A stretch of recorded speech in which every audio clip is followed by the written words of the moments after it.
Hello friends, नमस्कार। स्वागत है आप सभी का हमारे YouTube channel Bihar exam special में। तो आज के इस वीडियो में हम बिहार दरोगा एडिटोरिया का जो वॉल्यूम 2 का प्रैक्टिस सेट आया हुआ है उसका हम लोग प्रैक्टिस सेट नंबर 5 देखने वाले हैं। और इससे पहले हम जो है प्रैक्टिस सेट नंबर 1 2 3 4 4 करा चुके हैं। आप लोग अगर अभी तक नहीं देखा है तो आप लोग हमारे चैनल पर जाकर प्लेलिस्ट में जाकर यहाँ से देख सकते हैं चारों वीडियो यहाँ पर। चलिए शुरू करते हैं वीडियो को। प्रैक्टिस सेट नंबर 5 ये प्रैक्टिस सेट नंबर 5 का क्वेश्चन नंबर वन बोल रहा है कि सतलज और काली नदियों के बीच स्थित हिमालय के भाग को किस नाम से जाना जाता है। जो हिमालय है सतलज और काली नदियों के बीच के हिमालय है वो किस नाम से जाना जाता है। सतलज और काली नदी के बीच जो हिमालय का भाग है वो किस नाम से जाना जाता है। तो इसका राइट आंसर हो जाएगा ऑप्शन नंबर सी। सतलज और काली नदी के बीच जो है कुमायूं हिमालय स्थित है।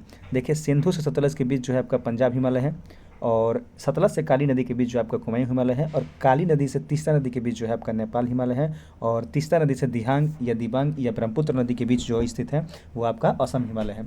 ठीक है, चलिए नेक्स्ट क्वेश्चन देखते हैं। Question number 2। क्वेश्चन नंबर 2 बोल रहे हैं कि सौभाग्य योजना संबंधित है, किससे बताना है। सौभाग्य योजना का संबंध जो है किससे है आपको बताना है। तो इसका राइट आंसर हो जाएगा ऑप्शन नंबर सी। आर्थिक तौर पर कमजोर परिवारों को निःशुल्क बिजली कनेक्शन देने से है। सौभाग्य योजना का संबंध जो है आर्थिक तौर पर जो कमजोर परिवार हैं उनको निःशुल्क बिजली कनेक्शन देना से है। ठीक है, चलिए नेक्स्ट क्वेश्चन देखते हैं। Question number 3। क्वेश्चन नंबर 3 बोल रहा है कि निम्न में से कौन ब्रिक्स का सदस्य नहीं है आपको बताना है। जो ब्रिक्स का सदस्य आपको नहीं है कौन बताना है। तो इसका राइट आंसर हो जाएगा ऑप्शन नंबर सी। ब्रिटेन जो है आपका ब्रिक्स का सदस्य नहीं है। बाकी 3 ब्राज़ील, रूस और चीन जो है आपका सदस्य है। चलिए नेक्स्ट क्वेश्चन देखते हैं। Question number 4। क्वेश्चन नंबर 4 बोल रहा है कि जल जीवन मिशन के 100% कवरेज के लिए सरकार ने कुल व्यय की वृद्धि के साथ योजना को कितने वर्षों तक बढ़ा दिया है। जो जल जीवन मिशन के तहत 100% कवरेज के लिए सरकार ने कुल व्यय वृद्धि के साथ कितने योजना को जो है कितने वर्षों के लिए बढ़ा दिया है। तो इसका राइट आंसर हो जाएगा ऑप्शन नंबर डी। 2028 तक जो है इस योजना को बढ़ा दिया गया है, जल जीवन मिशन योजना को। ठीक है, चलिए नेक्स्ट क्वेश्चन देखते हैं। Question number 5। क्वेश्चन नंबर 5 बोल रहे हैं कि निम्नलिखित में से कौन सा प्रस्ताव 1931 के भारतीय राष्ट्रीय कांग्रेस के कराची अधिवेशन में पारित हुआ था। आपको बताना है कि जो 1931 ईस्वी में भारतीय राष्ट्रीय कांग्रेस का कराची अधिवेशन हुआ था उसमें कौन कौन सा प्रस्ताव जो है पारित हुआ था। 3 स्टेटमेंट हुआ है, इसमें से आपको बताना है कि कौन कौन पारित हुआ था। मौलिक अधिकारों का प्रस्ताव पारित हुआ था, तो यह कथन आपका सही है। 2 नंबर बोल रहे हैं कि आर्थिक नीति का प्रस्ताव पारित हुआ था, यह भी कथन सही है। 3 नंबर में दिया है कि गांधी इरविन समझौते का अनुमोदन किया गया था, यह भी कथन सही है। तो इसका राइट आंसर जो हो जाएगा आपका डी नंबर हो जाएगा। 1 2 3 तीनों प्रस्ताव पारित किया गया था। मौलिक अधिकारों का प्रस्ताव भी पारित किया गया था, आर्थिक नीति का प्रस्ताव भी पारित किया गया था, और गांधी इरविन समझौते का जो अनुमोदन किया गया था वो सभी जो है 1931 के कराची अधिवेशन में किया गया था। इसकी अध्यक्षता जो किए थे सरदार वल्लभ भाई पटेल ने किया था। ठीक है, चलिए नेक्स्ट क्वेश्चन देखते हैं। Question number 6। क्वेश्चन नंबर 6 बोल रहा है कि 34वां ब्याज सम्मान 2024 किसे प्रदान किया गया। 34वां जो ब्याज सम्मान है वो 2024 में किसे मिला है। तो इसका राइट आंसर हो जाएगा ऑप्शन नंबर बी, सूर्यबाला को मिला है। ठीक है, और सूर्यबाला को उनकी पुस्तक जो है कौन देश का वासी वेणु की डायरी के लिए मिला है, उपन्यास इनका नाम है, 2024 में इनको मिला है। ठीक है, ब्याज सम्मान सूर्यबाला को। चलिए नेक्स्ट क्वेश्चन देखते हैं। Question number 7। क्वेश्चन नंबर 7 बोल रहे हैं कि 18वीं भारत वन स्थिति रिपोर्ट 2023 के अनुसार वन रिपोर्ट 2021 की तुलना में 2023 में वन और वृक्ष आवरण में कितने वर्ग किलोमीटर की वृद्धि दर्ज की गई है। आपको बताना है कि क्षेत्रफल में कितना वृद्धि हुआ है 2021 की तुलना में 2023 में। वन स्थिति रिपोर्ट जो है 18वीं है इसमें। ठीक है, तो इसका राइट आंसर होगा ऑप्शन नंबर ए, 1446 वर्ग किलोमीटर जो है क्षेत्रफल में वृद्धि दर्ज किया गया है। चलिए नेक्स्ट क्वेश्चन देखते हैं। Question number 8। क्वेश्चन नंबर 8 बोल रहे हैं कि भारत ने कब तक मलबा मुक्त अंतरिक्ष मिशन लक्ष्य रखा गया है। भारत ने कब तक मलबा मुक्त अंतरिक्ष मिशन का लक्ष्य रखा है। तो इसका राइट आंसर हो जाएगा ऑप्शन नंबर सी। 2030 तक जो है भारत ने मलबा मुक्त अंतरिक्ष का जो है लक्ष्य रखा है 2030 तक। ठीक है, चलिए नेक्स्ट क्वेश्चन देखते हैं। Question number 9। क्वेश्चन नंबर 9 बोल रहा है कि हाल ही में किस देश द्वारा विश्व में पहली बार एक व्यक्ति के मस्तिष्क को डॉक्टर के द्वारा मस्तिष्क प्रत्यारोपण किया गया है। बताना है आपको किस देश के द्वारा विश्व में पहली बार जो है एक व्यक्ति के मस्तिष्क को डॉक्टरों के द्वारा मस्तिष्क प्रत्यारोपण यानी कि ब्रेन इम्प्लांट किया गया है। तो इसका राइट आंसर हो जाएगा ऑप्शन नंबर बी। ब्रिटेन में जो है ब्रेन ट्रांसप्लांट किया गया है। ब्रेन ट्रांसप्लांट जो है ब्रिटेन में किया गया है। ठीक है, चलिए नेक्स्ट क्वेश्चन देखते हैं। Question number 10। क्वेश्चन नंबर 10 बोल रहे हैं कि ऑस्ट्रेलियन ओपन 2025 में पुरुष सिंगल्स का खिताब किसने जीता है। ऑस्ट्रेलियन ओपन में पुरुष का खिताब किसने जीता सिंगल्स का। तो इसका राइट आंसर होगा option number A, Jannik Sinner जो है ऑस्ट्रेलियन ओपन 2025 और विंबलडन ओपन 2025 भी जैनिक सिनर ने जीता है। चलिए नेक्स्ट क्वेश्चन देखते हैं। Question number 11। क्वेश्चन नंबर 11 बोल रहा है कि ऑपरेशन कामधेनु किस राज्य की पुलिस के द्वारा शुरू किया गया है। ऑपरेशन कामधेनु जो है ऑपरेशन ये किस राज्य की पुलिस के द्वारा शुरू किया गया है। तो इसका राइट आंसर होगा option number A, Jammu Kashmir police के द्वारा शुरू किया गया है। और इसमें जो है मवेशी तस्करी की समस्या पर अंकुश लगाने के लिए इस ऑपरेशन को शुरू किया गया है। चलिए नेक्स्ट क्वेश्चन देखते हैं, क्वेश्चन नंबर 12। क्वेश्चन नंबर 12 बोल रहे हैं कि माउंट किलिमंजारो पर भारतीय राष्ट्रीय ध्वज फहराने वाले एशिया के सबसे कम उम्र के पर्वतारोही कौन है? एशिया के सबसे कम उम्र के पर्वतारोही जो है माउंट किलिमंजारो, जो कि तंजानिया में है, अफ्रीका की सबसे ऊंची चोटी है। इस पर राष्ट्रीय ध्वज फहराने वाले एशिया के सबसे कम उम्र के पर्वतारोही हैं जो है, इसका राइट आंसर होगा ऑप्शन नंबर ए, तेगवीर सिंह जो है सबसे कम उम्र के पर्वतारोही हैं, जो कि एशिया के हैं सबसे कम उम्र के, और माउंट किलिमंजारो पर जो है राष्ट्रीय ध्वज फहराए हैं। और तेगवीर सिंह जो है भारत के पंजाब राज्य के निवासी हैं। चलिए नेक्स्ट क्वेश्चन देखते हैं, क्वेश्चन नंबर 13। क्वेश्चन नंबर 13 बोल रहा है कि किस रोग से होने वाली मौतों को समाप्त करने के उद्देश्य से अफ्रीकी देशों में स्वास्थ्य मंत्रियों ने हाल ही में याओंडे घोषणा पत्र समर्थन किया है? बताना है आपको कि किस रोग में होने वाली मौतों को समाप्त करने के उद्देश्य से अफ्रीकी देशों के स्वास्थ्य मंत्रियों ने हाल ही में याओंडे घोषणा पत्र का समर्थन किया है। तो इसका राइट आंसर हो जाएगा ऑप्शन नंबर डी, मलेरिया रोगों से होने वाली मौतों को समाप्त करने के लिए ये आपका जो याओंडे घोषणा पत्र जो है किया गया है। ठीक है, चलिए नेक्स्ट क्वेश्चन देखते हैं, क्वेश्चन नंबर 14। क्वेश्चन नंबर 14 बोल रहा है कि वर्ष 2024 में भारतीय वायुसेना का सबसे बड़ा अभ्यास गगन शक्ति अभ्यास जो हुआ है यह कहाँ संपन्न हुआ है? 2024 में जो है भारतीय वायुसेना का सबसे बड़ा अभ्यास है गगन शक्ति, इसका आयोजन कहाँ किया गया है? तो इसका राइट आंसर होगा ऑप्शन नंबर बी, जैसलमेर में जो है भारतीय वायुसेना ने इसका गगन शक्ति अभ्यास का जो है आयोजन किया था। चलिए नेक्स्ट क्वेश्चन देखते हैं, क्वेश्चन नंबर 15। क्वेश्चन नंबर 15 बोल रहा है कि बिहार का मुख्य सचिव किसे नियुक्त किया गया है? बिहार का मुख्य सचिव किसे नियुक्त किया गया है? तो इसका राइट आंसर हो जाएगा option number B, Amritlal Meena. Option number B सही है इसका राइट आंसर। बिहार का मुख्य सचिव जो है अमृतलाल मीणा को नियुक्त किया गया है। ठीक है, चलिए नेक्स्ट क्वेश्चन देखते हैं, क्वेश्चन नंबर 16।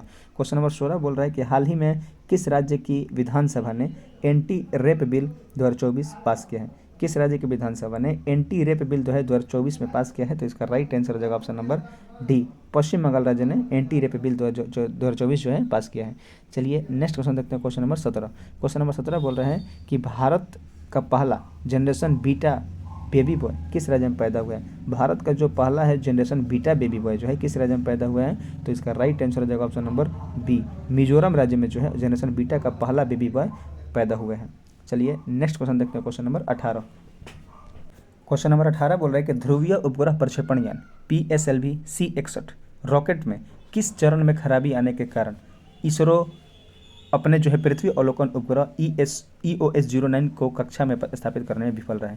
आपको बताना है कि ध्रुवीय उपग्रह प्रक्षेपण यान जो PSLV C61 है रॉकेट से किस चरण में जो है आपको खराबी आई थी, इसके कारण जो इसरो अपने पृथ्वी अवलोकन उपग्रह EOS 09 यानी कि अर्थ ऑर्बिटल थी है जो सैटेलाइट है, अर्थ ऑर्बिटल सैटेलाइट जो है 09 इसके कक्षा में स्थापित करने में विफल रहा था। तो इसका राइट आंसर हो जाएगा ऑप्शन नंबर सी, तृतीय चरण।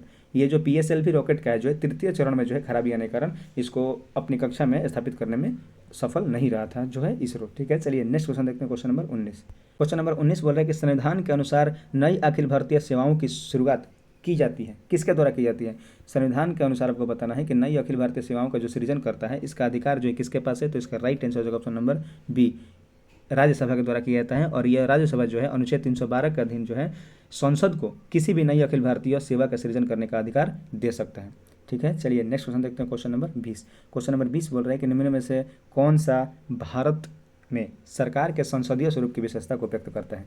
भारत में सरकार के संसदीय स्वरूप की विशेषता कौन सा जो ऑप्शन है इसमें व्यक्त करता है? तो इसका राइट आंसर हो जाएगा ऑप्शन नंबर डी, कार्यपालिका का विधायिका के प्रति उत्तरदायी होना जो है, यही जो ऑप्शन है कार्यपालिका का विधायिका के प्रति उत्तरदायी होना सरकार के संसदीय स्वरूप की विशेषता व्यक्त करता है। ठीक है, चलिए नेक्स्ट क्वेश्चन देखते हैं, क्वेश्चन नंबर 21। क्वेश्चन नंबर 21 बोल रहा है कि राष्ट्रीय आपात के उद्घोषणा के समय संसद निम्न में से किस अनुच्छेद के तहत राज्य सूची के विषय पर कानून बना सकती है? जब मान लीजिए देश में राष्ट्रीय आपात लगा हो और उस समय जो संसद जो है किस अनुच्छेद के तहत राज्य सूची के विषय पर कानून बना सकती है? तो इसका राइट आंसर हो जाएगा ऑप्शन नंबर बी, अनुच्छेद 250 के तहत जो है संसद राज्य सूची के विषय पर कानून बना सकती है राष्ट्रीय आपातकाल की स्थिति में। ठीक है, और 249 अनुच्छेद में बोल रहा है कि संसद राज्य सूची के मुद्दों पर कानून बना सकती है यदि राज्यसभा अपने उपस्थित या मतदान करने वाले सदस्यों के बहुमत से प्रस्ताव पारित करे तब।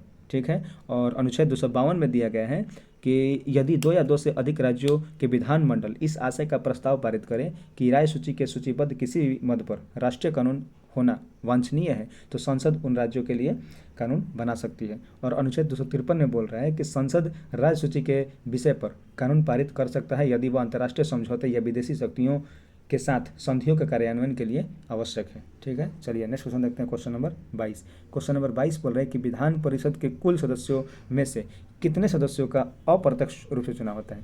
विधान परिषद के कुल सदस्यों में से कितने सदस्यों का अप्रत्यक्ष रूप से चुनाव होता है, तो इसका राइट आंसर हो जाएगा ऑप्शन नंबर ए, 5/6 सदस्य का जो है अप्रत्यक्ष चुनाव होता है और 1/6 सदस्य जो है राज्यपाल के द्वारा मनोनीत किए जाते हैं। चलिए नेक्स्ट क्वेश्चन देखते हैं, क्वेश्चन नंबर 23। क्वेश्चन नंबर 23 बोल रहे हैं कि केंद्रीय और प्रांतीय विधान परिषदों में सदस्यों का अनुपूरक प्रश्न पूछने का अधिकार किस अधिनियम के तहत दिया गया था। केंद्रीय और प्रांतीय विधान परिषद के सदस्यों को अनुपूरक प्रश्न जो पूछने का अधिकार दिया गया था वो किस अधिनियम के तहत दिया गया था, तो इसका राइट आंसर हो जाएगा ऑप्शन नंबर सी, भारत परिषद अधिनियम 1909 जो अधिनियम है था उसमें केंद्रीय और प्रांतीय विधान परिषदों में सदस्यों को अनुपूरक प्रश्न पूछने का अधिकार दिया गया था। चलिए नेक्स्ट क्वेश्चन देखते हैं, क्वेश्चन नंबर 24। क्वेश्चन नंबर 24 बोल रहे हैं कि प्राण एवं दैहिक स्वतंत्रता का अधिकार का वर्णन जो है संविधान के किस अनुच्छेद में दिया गया है, तो इसका राइट आंसर हो जाएगा ऑप्शन नंबर सी, अनुच्छेद 21 में जो है प्राण एवं दैहिक स्वतंत्रता का जो है वर्णन किया गया है और अनुच्छेद 22 में जो है कुछ दशाओं में गिरफ्तारी एवं निरोध से संरक्षण आपका वर्णन किया गया है और अनुच्छेद 20 में जो है अपराधों के लिए दोष सिद्धि के संबंध में संरक्षण का वर्णन किया गया है और अनुच्छेद 23 जो है मानव दुर्व्यवहार एवं बलात्श्रम का निषेध किया गया है। ठीक है, चलिए नेक्स्ट क्वेश्चन देखते हैं, क्वेश्चन नंबर 25। क्वेश्चन नंबर 25 बोल रहे हैं कि बिहार में लोकसभा के लिए आवंटित सीटों की संख्या में से कितना अनुसूचित जातियों के लिए आरक्षित है। मतलब बिहार में जो लोकसभा सीट है 40 को, 40 में से जो है एससी के लिए कितना सीट जो है आरक्षित किया गया है, तो इसका राइट आंसर हो जाएगा ऑप्शन नंबर बी, 6 सीट जो है एससी के लिए आरक्षित किया गया है। चलिए नेक्स्ट क्वेश्चन देखते हैं, क्वेश्चन नंबर 26।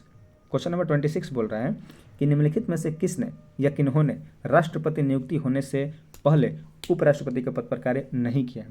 मतलब कौन से ऐसे राष्ट्रपति हैं जो राष्ट्रपति बनने से पहले उपराष्ट्रपति के पद पर कार्य नहीं किए थे, तो इसका राइट आंसर हो जाएगा ऑप्शन नंबर ए, नीलम संजीव रेड्डी जो थे उपराष्ट्रपति के पद पर काम नहीं किए थे राष्ट्रपति बनने से पहले। जो नीलम संजीव रेड्डी थे राष्ट्रपति बनने से पहले लोकसभा के अध्यक्ष थे। ठीक है, चलिए नेक्स्ट क्वेश्चन देखते हैं, क्वेश्चन नंबर 27। क्वेश्चन नंबर 27 बोल रहे हैं कि लोकसभा के अध्यक्ष को पद से हटाया जा सकता है। मतलब कैसे हटाया जा सकता है पद से, तो देखिए इसका राइट आंसर हो जाएगा ऑप्शन नंबर डी, लोकसभा के सभी सदस्यों के बहुमत के द्वारा प्रस्ताव पारित करके लोकसभा अध्यक्ष को हटाया जाता है। लोकसभा के सदस्यों के द्वारा ही हटाया जाता है लेकिन बहुमत से प्रस्ताव पारित करके हटाया जाता है लोकसभा के अध्यक्ष को। ठीक है, चलिए नेक्स्ट क्वेश्चन देखते हैं, क्वेश्चन नंबर 28। क्वेश्चन नंबर 28 बोल रहे हैं कि अविश्वास प्रस्ताव के संबंध में कौन सा कथन सही है। अविश्वास प्रस्ताव के संबंध में बताना है आपको कौन सा कथन सही है, तो इसका राइट आंसर हो जाएगा ऑप्शन नंबर डी, लोकसभा को इसे स्वीकार करने का कारण बताना आवश्यक नहीं है। जो अविश्वास प्रस्ताव जो आता है लोकसभा में स्वीकार किया जाएगा तो उसका कारण जो बताना होगा आवश्यक नहीं है। इसका राइट आंसर हो जाएगा ऑप्शन नंबर डी। चलिए नेक्स्ट क्वेश्चन देखते हैं, क्वेश्चन नंबर 29। क्वेश्चन नंबर 29 बोल रहे हैं कि निम्नलिखित में से कौन सा जोड़ा सुमिलित नहीं है। कौन सा जोड़ा बताना आपको सुमिलित नहीं है, तो देखिए डेंगू बुखार एर्बो वायरस से होता है, ये कथन सही है। प्लेग जो है यर्सिनिया पिस्टिस से होता है, ये भी कथन सही है। और मलेरिया जो है प्लाज्मोडियम वाइवैक्स से होता है, ये भी कथन सही है। और लेकिन जो सिफिलिस जो रोग होता है वो ट्राइचीरिया से नहीं होता है, ये कथन गलत है। जो सिफिलिस रोग होता है वो ट्रिपेनोमा पैलिडियम से होता है। ठीक है, इसका राइट आंसर हो जाएगा ऑप्शन नंबर सी, यही कथन गलत है। चलिए नेक्स्ट क्वेश्चन देखते हैं, क्वेश्चन नंबर 30। क्वेश्चन नंबर 30 बोल रहे हैं कि सुनहरा चावल या गोल्डन राइस भविष्य के ट्रांसजेनिक फसल है, इसका प्रमुख लक्षण क्या है। जो सुनहरा चावल या गोल्डन राइस होता है वो भविष्य के ट्रांसजेनिक फसल है, इसका प्रमुख लक्षण क्या है, तो इसका राइट आंसर हो जाएगा option number B, vitamin A की उच्च मात्रा होती है इसमें। ठीक है, चलिए नेक्स्ट क्वेश्चन देखते हैं, क्वेश्चन नंबर 31। क्वेश्चन नंबर 31 बोल रहा है कि कठोर साबुन किस प्रकार के लवण से मिलकर बना होता है। तो कठोर साबुन जो होता है उच्च वसीय अम्लों के सोडियम लवण से बना होता है।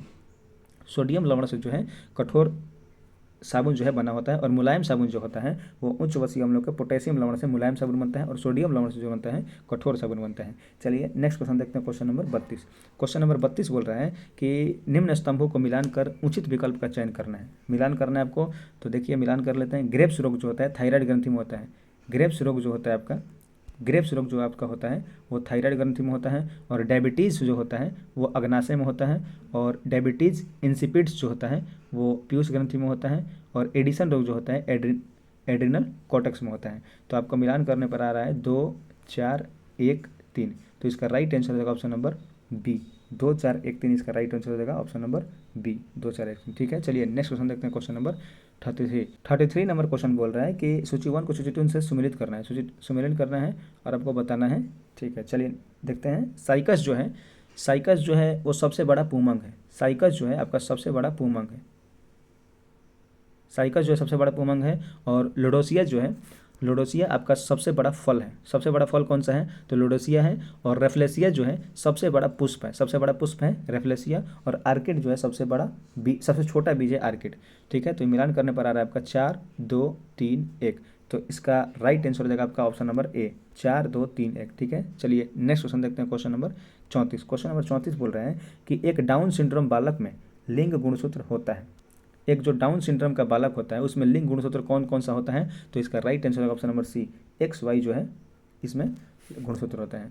और क्वेश्चन नंबर 35 बोल रहे हैं कि प्रकाश संश्लेषण की प्रक्रिया पौधे के किस ऊर्जा का उपयोग करते हैं? प्रकाश संश्लेषण की प्रक्रिया में पौधे जो है किस ऊर्जा का उपयोग करते हैं? तो इसका राइट आंसर होगा ऑप्शन नंबर बी, पौधे जो है सौर ऊर्जा का प्रयोग करते हैं। ठीक है, चलिए नेक्स्ट क्वेश्चन देखते हैं। Question number 36। क्वेश्चन नंबर 36 बोल रहा है कि दलहनी पौधों के जड़ों में गांठों में पाए जाने वाला बैक्टीरिया जो है किसका निर्माण करता है? जो दलहनी पौधों के जड़ में पाए जाने वाला जो बैक्टीरिया होता है वो किसका निर्माण करता है? तो नाइट्रोजन से नाइट्रेट का निर्माण करता है। नाइट्रोजन को नाइट्रेट में बदलकर दलहनी पौधों के जड़ को देता है। चलिए नेक्स्ट क्वेश्चन देखते हैं। Question number 37। क्वेश्चन नंबर 37 बोल रहा है कि निम्न में से किस हार्मोन का बंद होना, जो निम्न में से कौन सा हार्मोन जो है उसके बंद हो जाने के कारण जो है तुरंत मासिक धर्म जो होता है इसका कारण होता है। तुरंत मासिक धर्म का कारण होता है कौन सा हार्मोन बंद हो जाने के कारण? तो इसका राइट आंसर होगा option number C, progesterone hormone जो है बंद होने के कारण मासिक धर्म जो है इसका कारण होता है।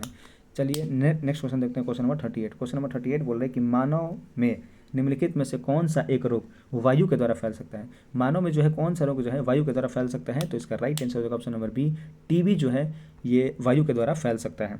और साबुन क्वेश्चन नंबर 39 बोल रहा है कि साबुन जो है किसका सोडियम अथवा पोटेशियम का लवण होता है? साबुन जो है सोडियम और पोटेशियम का लवण होता है, लेकिन किसका होता है? तो एस्टियरिक अम्ल, पोमिएटिक अम्ल और ओलिक अम्ल, ये तीनों अम्ल का जो है सोडियम और पोटेशियम का लवण साबुन होता है। ठीक है, चलिए नेक्स्ट क्वेश्चन देखते हैं। Question number 40। क्वेश्चन नंबर 40 बोल रहा है कि निम्नलिखित में से कौन सा एक युग्म सुमेलित नहीं है? आपको बताना है कि कौन सा युग्म जो है सुमेलित नहीं है। तो देखिए पोटेशियम नाइट्रेट माचिस यही आपका जो है सुमेलित नहीं है। बाकी सभी जो है मैग्नीज डाइऑक्साइड शुष्क सेल सही है, सल्फ्यूरिक एसिड संचायक सेल ये भी सही है, यूरेनियम जो है परमाणु बम है ये भी सही है। आपका right answer option number A, potassium nitrate माचिस ये सुमेलित नहीं है। चलिए नेक्स्ट क्वेश्चन देखते हैं। Question number 41। क्वेश्चन नंबर 41 बोल रहे हैं कि प्याज के छिलके उतारते समय आंसू आते हैं क्योंकि प्याज क्या निष्कासित करते हैं? मतलब प्याज कौन सा अम्ल निष्कासित करते हैं जिसके कारण हमको उसके छिलके उतारने पर आंसू आ जाते हैं? तो इसका राइट आंसर हो जाएगा ऑप्शन नंबर बी, सल्फेनिक अम्ल। जो प्याज में सल्फेनिक अम्ल होता है इसलिए हम उसका छिलका उतारने पर हमारे आंखों से आंसू आता है। ठीक है, चलिए नेक्स्ट क्वेश्चन देखते हैं। Question number 42। क्वेश्चन नंबर 42 बोल रहा है कि निम्नलिखित में से किसे नोबल का तेल कहा जाता है? नोबल का तेल जो है निम्न में से किसे कहा जाता है? तो इसका राइट आंसर होगा option number C, trinitroglycerine को नोबल का तेल कहा जाता है और ट्राई नाइट्रोफिनॉल को पिक्रिक अम्ल कहा जाता है। ठीक है, चलिए नेक्स्ट क्वेश्चन देखते हैं। Question number 43। क्वेश्चन नंबर 43 बोल रहा है कि निम्न में से कौन सा प्राकृतिक कोलाइड है?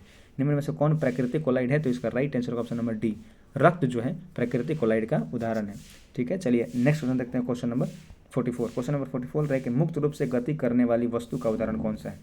मुक्त रूप से जो गति करती है उसका उदाहरण कौन सा है? तो इसका राइट आंसर होगा ऑप्शन नंबर ए, समरूपीय त्वरित गति जो है मुक्त रूप से गति करने वाले वस्तु का उदाहरण है समरूपीय त्वरित गति। ठीक है, चलिए नेक्स्ट क्वेश्चन देखते हैं। Question number 45। क्वेश्चन नंबर 45 बोल रहा है कि किसी पदार्थ की ऊष्माधारिता अनंत है, इसका अर्थ क्या है? मान लीजिए किसी पदार्थ की ऊष्माधारिता अनंत है तो उसका अर्थ क्या होगा? तो इसका अर्थ होगा कि ताप में कोई परिवर्तन नहीं होता है, चाहे उसमें ली जाए चाहे उसमें छोड़ी जाए, ताप में कोई परिवर्तन नहीं होता है। यही है पदार्थ की ऊष्माधारिता अनंत होने का कारण। चलिए नेक्स्ट क्वेश्चन देखते हैं। Question number 46। क्वेश्चन नंबर 46 बोल रहा है कि गति के दौरान किसी कार के टायरों में वायुदाब क्या होता है?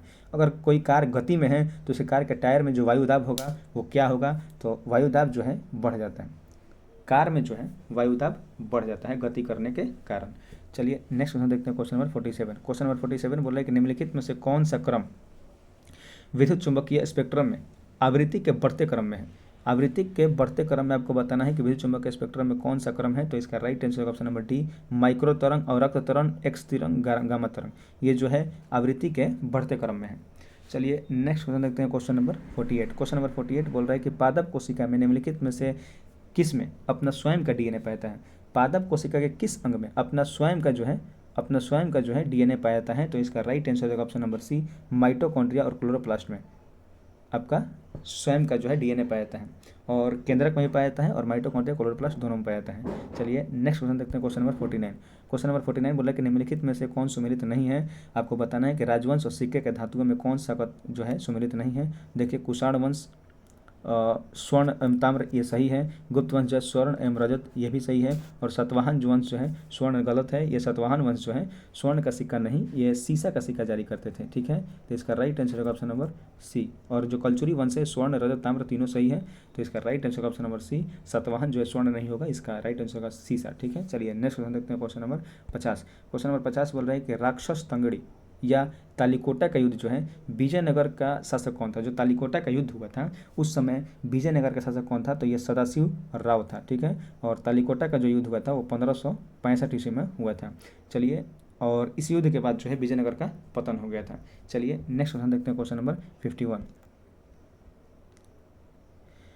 क्वेश्चन नंबर 51 बोल रहा है कि बिम्स्टेक युवा शिखर सम्मेलन, जो बिम्स्टेक का युवा शिखर सम्मेलन हुआ है वो भारत में कहाँ किया गया है, तो इसका राइट आंसर हो जाएगा ऑप्शन नंबर बी, गांधीनगर में।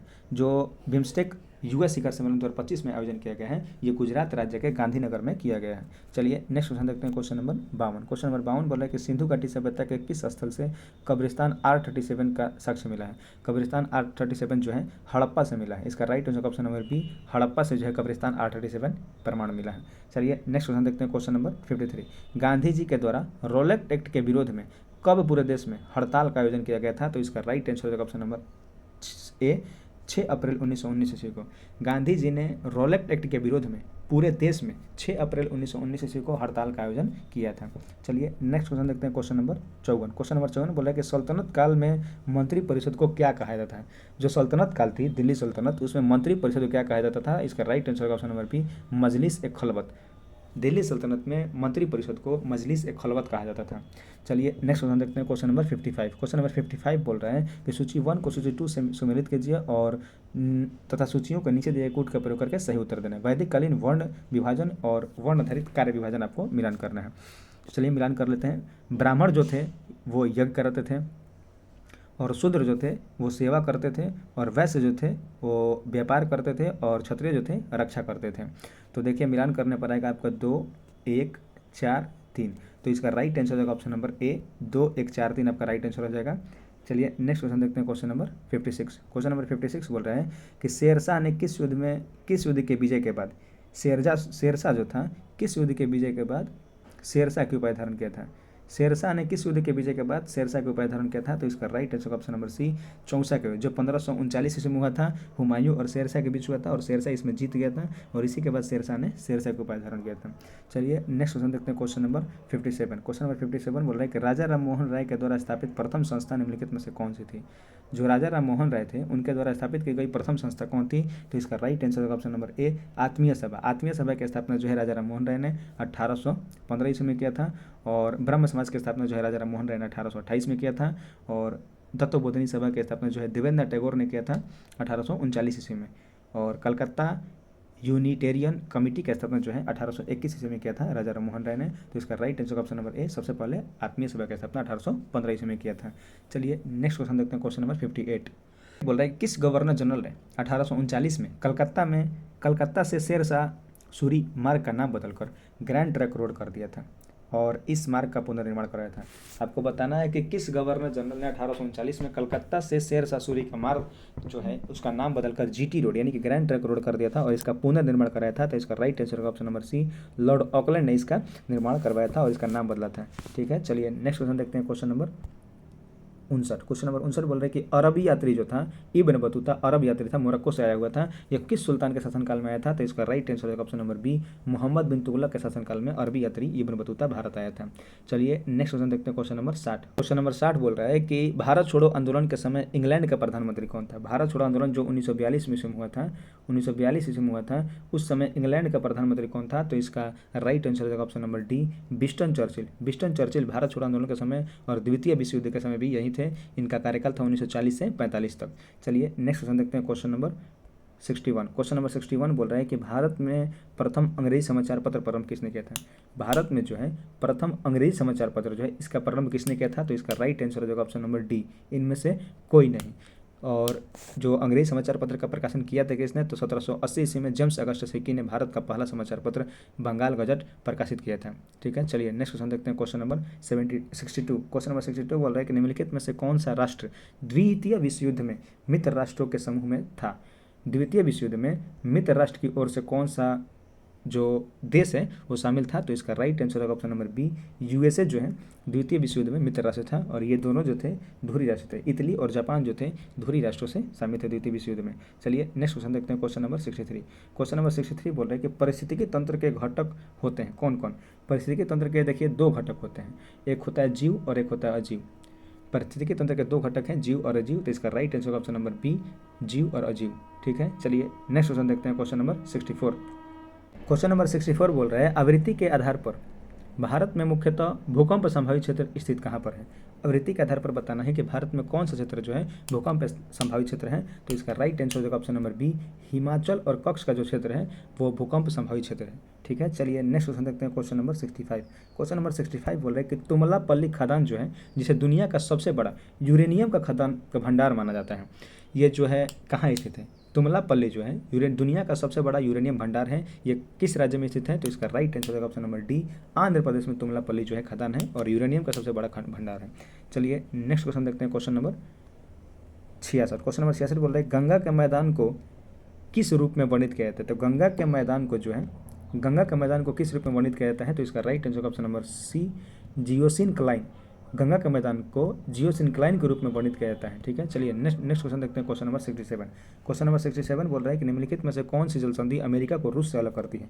अमेरिका को रूस से अलग करती है कौन सी जल संधि, तो इसका राइट आंसर होगा ऑप्शन नंबर ए, बेरिंग जल संधि जो है अमेरिका को रूस से अलग करती है। ठीक है, चलिए नेक्स्ट क्वेश्चन देखते हैं, क्वेश्चन नंबर 68।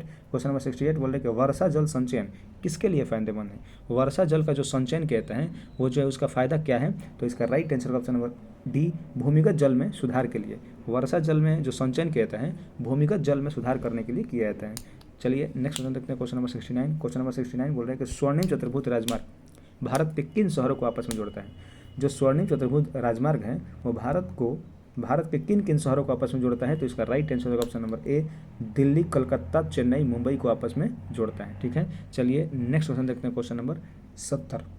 क्वेश्चन नंबर 70 बोल रहा है कि सूची 1 को सूची 2 से सम्मिलित कीजिए तथा सूचियों को नीचे दिए गए कूट के सही उत्तर चुनिए। आपको बताना है, एक तरफ दिया है बोर्ड के और एक तरफ उसका मुख्यालय दिया हुआ है। तो देखिए मिलान करते हैं, कॉफ़ी बोर्ड जो है, कॉफ़ी बोर्ड का मुख्यालय कहाँ पर है, तो बेंगलुरु में है। कॉफ़ी बोर्ड का मुख्यालय जो बेंगलुरु में है, रबड़ बोर्ड का मुख्यालय जो है कोट्टायम में है, और चाय बोर्ड का मुख्यालय कलकत्ता में है, और तंबाकू बोर्ड का मुख्यालय जो है गुंटूर में है। तो इसका देखिए मिलाने पर आ रहा है आपका 1 4 3 2, तो इसका राइट आंसर होगा ऑप्शन नंबर 1 3 4 2, सॉरी इसको मिलान करने पर आएगा 1 3 4 2, 1 3 4 2 आएगा, तो इसका राइट आंसर होगा ऑप्शन नंबर बी, 1 3 4 2। ठीक है, चलिए नेक्स्ट क्वेश्चन देखते हैं, क्वेश्चन नंबर 71। क्वेश्चन नंबर 71 बोल रहा है कि पैरा ओलंपिक 2024 में भारत ने कुल कितने पदक जीते हैं। तो पैरा ओलंपिक 2024 में भारत ने कुल कितने पदक जीते हैं, तो इसका right answer option number B, C जो है 29 पदक। पैरा ओलंपिक 2024 में भारत ने कुल 29 पदक जीते हैं और भारत का स्थान जो था 18वां स्थान था। ठीक है, चलिए नेक्स्ट क्वेश्चन देखते हैं, क्वेश्चन नंबर 72। उत्तरी अमेरिका में नियाग्रा जलप्रपात जो है किन दो झीलों के बीच स्थित है, तो इसका right answer option number D, Ontario झील और ईरी झील के बीच में जो है उत्तरी अमेरिका में नियाग्रा जलप्रपात स्थित है। ठीक है, चलिए नेक्स्ट क्वेश्चन देखते हैं, क्वेश्चन नंबर 73। क्वेश्चन नंबर 73 बोल रहा है कि कृष्णा नदी पर स्थित श्रीशैलम जो बांध है वो कृष्णा नदी पर स्थित है, वो किस राज्य में है, तो इसका राइट आंसर होगा option number D, Andhra Pradesh में। श्रीशैलम बांध जो है कृष्णा नदी पर आंध्र प्रदेश में स्थित है। चलिए नेक्स्ट क्वेश्चन देखते हैं, क्वेश्चन नंबर 74। नंबर 74 बोल रहा है कि निम्नलिखित में से कौन से युग में सुमेलित नहीं है, आपको बताना है कौन से युग में सुमेलित नहीं है। तो देखिए चिनुक यूएसए ये सुमेलित है, फॉन स्विट्जरलैंड ये भी सुमेलित है, सिरोको कनाडा ये आपका सुमेलित नहीं है। सिरोको जो है सहारा मरुस्थल में भूमध्य सागर की ओर चलने वाली जो है गर्म शुष्क और रेत युक्त हवा को सिरोको कहा जाता है, और ये सिरोको जो है ये सहारा मरुस्थल के रेगिस्तान में जो है चलती है, और लू जो है भारत, ये भी कथन सही है। तो इसका right answer option number C ये गलत है। चलिए नेक्स्ट क्वेश्चन देखते हैं, क्वेश्चन नंबर 75। क्वेश्चन नंबर 75 बोल रहे हैं कि बिहार में गंगा नदी में दक्षिण दिशा से मिलने वाली नदियों में कौन नहीं है। दक्षिण दिशा से कौन सी नदी आपको जो है बिहार में नहीं मिलती है, तो देखिए इसका right answer option number D, Mahananda जो है ये उत्तर दिशा से आकर मिलती है। करमनाथा दक्षिण से, सोन दक्षिण से, पुनपुन दक्षिण से मिलती है, लेकिन महानंदा जो है आपको उत्तर दिशा से आकर मिलती है। तो इसका right answer option number D, Mahananda. चलिए नेक्स्ट क्वेश्चन देखते हैं, क्वेश्चन नंबर 76। क्वेश्चन नंबर 76 बोल रहे हैं कि पाइराइट मुख्य रूप से बिहार के किस जिले में पाए जाते हैं। पाइराइट जो खनिज है बिहार के किस जिले में पाया जाता है, तो इसका right answer option number B, Rohtas जिले में पाइराइट खनिज पाया जाता है। चलिए नेक्स्ट क्वेश्चन देखते हैं, क्वेश्चन नंबर 77। क्वेश्चन नंबर 77 बोल रहा है कि निम्नलिखित में से लॉरेंस वक्र क्या दर्शाता है। लॉरेंस वक्र जो है ये क्या दर्शाता है, तो इसका right answer option number D, आय के समान वितरण जो है, आय की विषमता यानी कि आय वितरण को जो दर्शाता है लॉरेंस वक्र। ठीक है, चलिए नेक्स्ट क्वेश्चन देखते हैं, क्वेश्चन नंबर 78। क्वेश्चन नंबर 78 बोल रहे हैं कि बजट 2025-26 में किसानों के लिए शुरू की गई पीएम धन योजना निम्न में से कौन सी विशेषता नहीं है। तो धन योजना की विशेषता कौन नहीं है, तो इसका right answer option number D, 2.7 crore किसानों को इससे लाभ नहीं मिल रहा है, 1.7 करोड़ किसानों को इससे लाभ मिलेगा और बाकी सभी सही है। कृषि उत्पादकता बढ़ावा दिया जाएगा, ऋण उपलब्धता दिया जाएगा, फसल विविधीकरण किया जाएगा, लेकिन 2.7 करोड़ किसानों को लाभ नहीं मिलेगा, 1.7 करोड़ किसानों को लाभ मिलेगा। ठीक है, चलिए नेक्स्ट क्वेश्चन देखते हैं, क्वेश्चन नंबर 79। क्वेश्चन नंबर 79 बोल रहा है कि गरीबी के दुष्चक्र के सिद्धांत का प्रतिपादन किसने किया था। गरीबी के दुष्चक्र के प्रभाव का सिद्धांत का प्रतिपादन किसने किया था, तो इसका राइट आंसर का option number B, professor Ragnar Nurkse ने किया था। गरीबी के दुष्चक्र का सिद्धांत किसने दिया था, तो प्रोफेसर रैगनर नर्स ने दिया था। चलिए नेक्स्ट क्वेश्चन देखते हैं, क्वेश्चन नंबर 80। क्वेश्चन नंबर 80 बोल रहे हैं कि ऐसी मुद्रा जिसकी विनिमय दर सरकार के द्वारा प्रभावित होती है क्या कहलाती है। ऐसी मुद्रा का नाम बताइए जिसके विनिमय दर जो है सरकार के द्वारा प्रभावित होती है, तो इसका राइट आंसर हो जाएगा प्रबंधित मुद्रा। प्रबंधित मुद्रा जो है सरकार के द्वारा विनिमय दर इसका प्रभावित किया जाता है। नेक्स्ट क्वेश्चन देखते हैं, क्वेश्चन नंबर 81 बोल रहा है कि भारत में उपभोक्ता संरक्षण अधिनियम जो है ये कब किस वर्ष आया था, तो इसका right answer option number A, उपभोक्ता संरक्षण अधिनियम जो है 1986 ईस्वी में आया था। इसे कंज्यूमर प्रोटेक्शन एक्ट इंग्लिश में कहा जाता है। चलिए नेक्स्ट क्वेश्चन देखते हैं, क्वेश्चन नंबर 82। क्वेश्चन नंबर 82 बोल रहा है कि निम्नलिखित युग्मों में से कौन सा सही सुमेलित नहीं है आपको बताना है। कौन सा युग्म जो है सही सुमेलित नहीं है आपको बताना है, तो देखिए इसका राइट आंसर हो जाएगा ऑप्शन नंबर डी, तारापोर समिति जो है बैंकों के ग्राहक सेवा संबंधित नहीं है। तारापोर समिति का संबंध जो है पूंजीगत खाते में रुपए की परिवर्तनीयता की सलाह दिया था। तारापोर समिति जो था पूंजीगत खाते में रुपए की परिवर्तनीयता की सलाह देने के लिए गठित किया गया था, तो इसका right answer option number D, Tarapore समिति। ठीक है, चलिए नेक्स्ट क्वेश्चन देखते हैं, क्वेश्चन नंबर 83। क्वेश्चन नंबर 83 बोल रहा है कि फणीश्वर नाथ रेणु का जन्म कहाँ हुआ था। फणीश्वर नाथ रेणु का जन्म को बताना है कि बिहार के किस जिले में हुआ था, तो इसका राइट आंसर हो जाएगा ऑप्शन नंबर सी, अररिया जिला। क्वेश्चन नंबर 83 में बोला है कि फणीश्वर नाथ रेणु का जन्म कहाँ हुआ था, तो इसका राइट आंसर होगा ऑप्शन नंबर सी, अररिया में जो है आपका फणीश्वर नाथ रेणु का जन्म हुआ था। चलिए नेक्स्ट क्वेश्चन देखते हैं, क्वेश्चन नंबर 84। क्वेश्चन नंबर 84 बोल रहा है कि फिनलैंड की संसद का क्या कहलाती है। फिनलैंड की जो संसद है उसको क्या कहा जाता है, तो इसका राइट आंसर होगा ऑप्शन नंबर सी, एंडुस्कुटा कहा जाता है। ठीक है, फिनलैंड के संसद को एडुस्कुटा कहा जाता है और नेशनल असेंबली जो है ये फ्रांस और पाकिस्तान की है और जो कांग्रेस है, कांग्रेस जो है आपका यूएसए के संसद का नाम है कांग्रेस। चलिए नेक्स्ट क्वेश्चन देखते हैं, क्वेश्चन नंबर 85। क्वेश्चन नंबर 85 बोले ग्रीन पार्क जो कानपुर में स्टेडियम है वो किस खेल से संबंधित है। ग्रीन पार्क स्टेडियम जो है वो कानपुर में है, इसका संबंध किस खेल से आपको बताना है, तो इसका राइट आंसर होगा ऑप्शन नंबर बी, क्रिकेट खेल संबंधित है। ग्रीन पार्क स्टेडियम जो है कानपुर में क्रिकेट खेल से संबंधित है। नेक्स्ट क्वेश्चन देखते हैं, क्वेश्चन नंबर 86। क्वेश्चन नंबर 86 बोल रहा है कि राष्ट्रीय बालिका दिवस कब मनाया जाता है। राष्ट्रीय बालिका दिवस जो है ये कब मनाया जाता है, तो इसका राइट आंसर हो जाएगा ऑप्शन नंबर डी, 24 जनवरी को जो है राष्ट्रीय बालिका दिवस मनाया जाता है। 24 जनवरी को राष्ट्रीय बालिका दिवस मनाया जाता है। चलिए नेक्स्ट क्वेश्चन देखते हैं, क्वेश्चन नंबर 87। क्वेश्चन नंबर 87 बोल रहा है कि होंडुरस की राजधानी कहाँ है। होंडुरस जो देश है इसकी राजधानी आपको बताना है कहाँ है, तो इसकी राजधानी जो है इसका तेगुसिगाल्पा है। होंडुरस की राजधानी जो है तेगुसिगाल्पा है, तो इसका right answer option number C. चलिए नेक्स्ट क्वेश्चन देखते हैं, क्वेश्चन नंबर 88।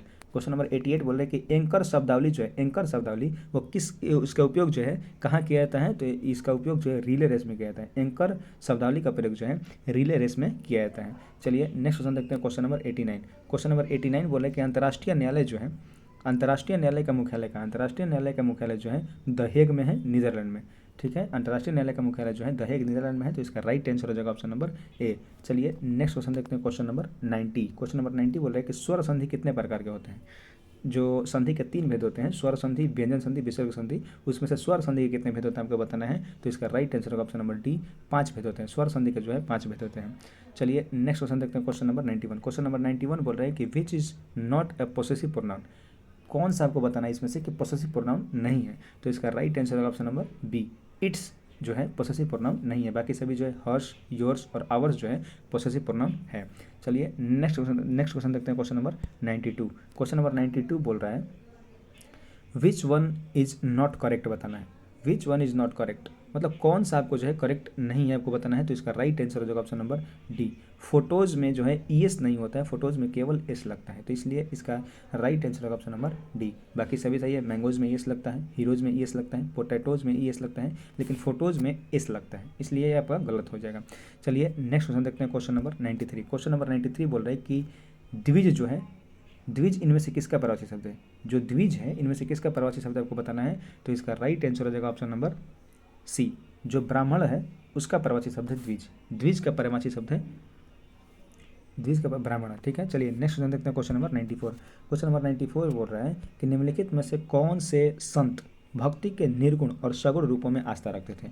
आपको बताना है कि कौन से संत थे जो निर्गुण में और सगुण में दोनों रूपों में भक्ति रखते थे। तो इसका राइट आंसर होगा ऑप्शन नंबर ए, रामानंद जो थे भक्ति के निर्गुण और सगुण दोनों में आस्था रखते थे। चलिए नेक्स्ट क्वेश्चन देखते हैं, क्वेश्चन नंबर 95। क्वेश्चन नंबर 95 दिया है विलुप्त संख्या ज्ञात करना है। आपको बताना है कि वाट के स्थान पर यहाँ पर क्या आएगा। ये आपका रीजनिंग का क्वेश्चन है, तो इसका राइट आंसर होगा ऑप्शन नंबर बी, 85 जो है इसका राइट आंसर हो जाएगा। चलिए नेक्स्ट क्वेश्चन देखते हैं, क्वेश्चन नंबर 96। क्वेश्चन नंबर 96 बोल रहा है यदि बाग में कुछ बतख और कुछ बकरियां हैं, कुछ बतख और कुछ बकरियां हैं, यदि इनके सिरों की संख्या जो है 58 है और पैरों की संख्या जो 140 है, तो बकरियों की संख्या आपको बताना है कि कितनी है।